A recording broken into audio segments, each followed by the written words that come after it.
Si l'on compare la carte de l'Europe en 1815, au lendemain de la défaite de Napoléon et du Congrès de Vienne, avec la carte de l'Europe en 1914, la différence essentielle, la plus lourde de conséquences, c'est l'apparition au centre de l'Europe d'une Allemagne qui, par son territoire, sa population, son dynamisme industriel, sa puissance militaire, une Allemagne qui est incontestablement plus forte que n'importe quel État européen. Alors cette Allemagne si puissante est-elle tentée par la domination de l'Europe?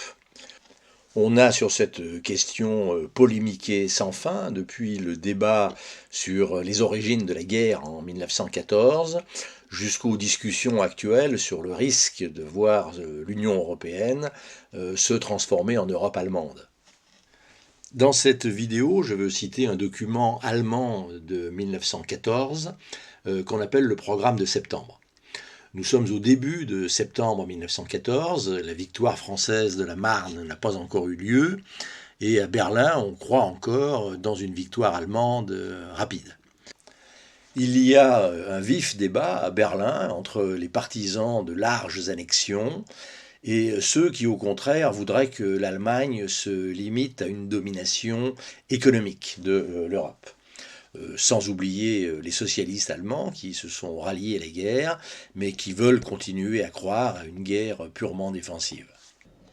Alors au milieu de tous ces débats, le chancelier allemand Bethmann Hollweg tranche le 9 septembre en signant ce programme de septembre qui définit les buts de guerre du gouvernement allemand. Ce document n'a été rendu public qu'en 1961 par l'historien allemand Fischer et on peut facilement le retrouver sur Internet sous le nom de Programme de septembre. Écoutons-le, ça n'est plus moi qui parle, c'est le chancelier Bethmann Hollweg. Premièrement, France. L'état-major aura décidé, s'il est nécessaire, d'exiger de l'ennemi la cession de Belfort, du versant occidental des Vosges, le démantèlement des fortifications et la cession d'une bande côtière de Dunkerque à Boulogne.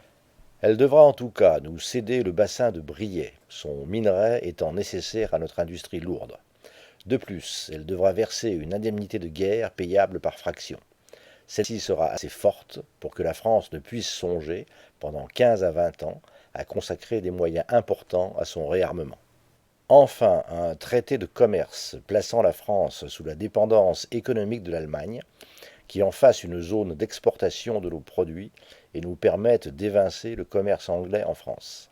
Ce traité devra nous assurer toute liberté d'action financière et industrielle en France et empêcher toute différence de traitement entre entreprises françaises et allemandes. Deuxièmement, Belgique. Annexion de Liège et de Verviers à la Prusse. Remise d'une partie de la province belge du Luxembourg au Grand-Duché de Luxembourg. L'annexion d'Anvers et d'un couloir d'accès reliant cette ville à Liège n'est pas certaine.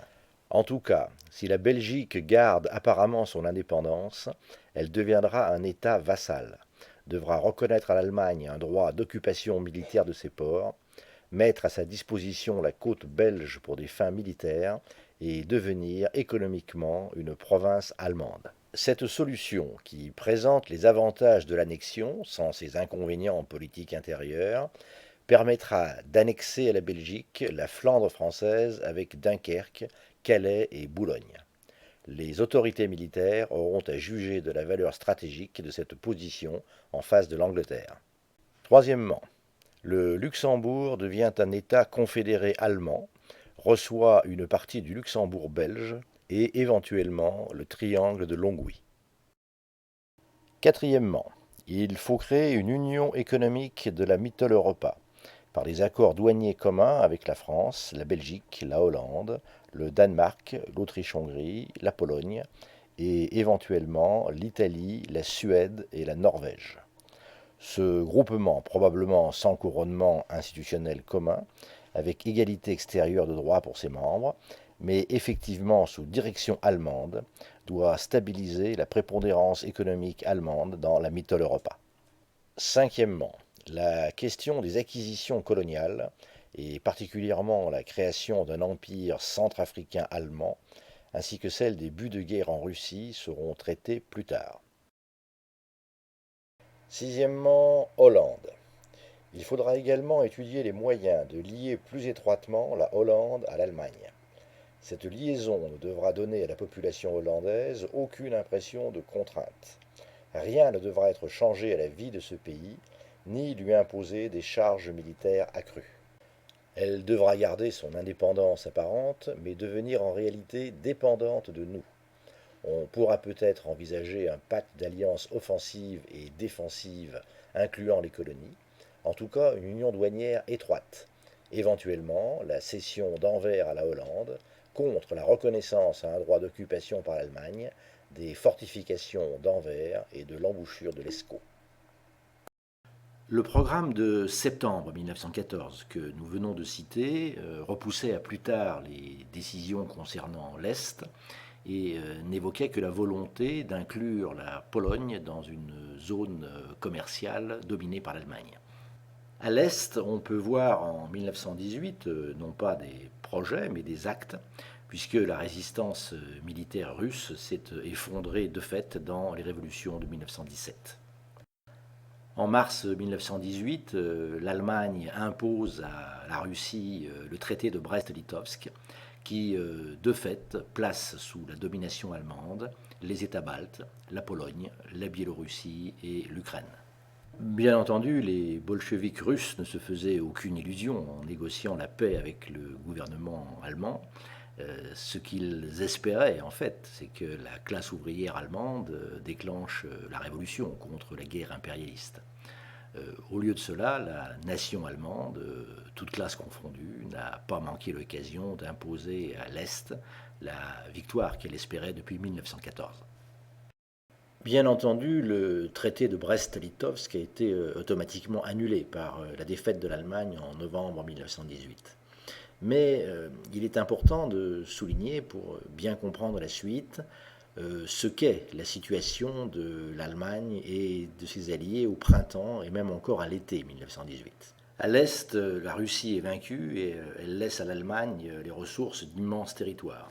La Roumanie, alliée aux Russes, est vaincue en même temps qu'eux et doit signer la paix de Brest-Litovsk. Les puissances centrales occupent la plus grande partie des Balkans, les armées alliées sont repliées en Grèce. En Italie, les armées alliées ont reculé après la défaite de Caporetto en 1917. L'Empire ottoman, allié de l'Allemagne, résiste toujours aux offensives anglaises et a même tiré profit de la défaite de la Russie. Enfin, à l'ouest, le front est toujours en France et la concentration des forces allemandes libérées du front de l'Est laisse espérer une victoire, enfin une victoire. La défaite de novembre 1918 survenant très peu de temps après ces derniers espoirs laisse donc un goût amer et pour beaucoup d'Allemands, elle n'est pas acceptée.